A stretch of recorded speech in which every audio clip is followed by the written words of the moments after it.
今天在市场看到有新鲜的蒜头，我就买了一小袋回来。这种蒜头呢，平时很少见的，我们家是特别喜欢吃。现在清洗干净，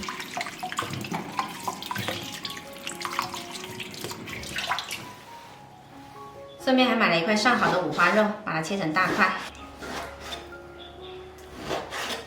然后我们就起锅热油，先把五花肉煸香，小火给它煸出油来。这里面的油呢，煸出来好多啊，我们舀掉一些用来炒青菜，然后把蒜放进来翻炒。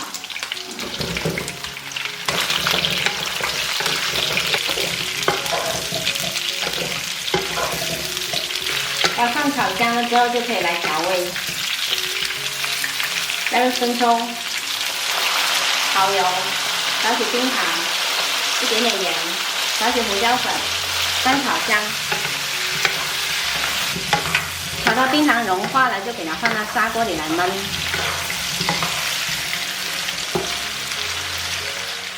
转入砂锅了之后呢，我们加入适量的开水，盖上盖子，大火煮开，转小火焖25分钟。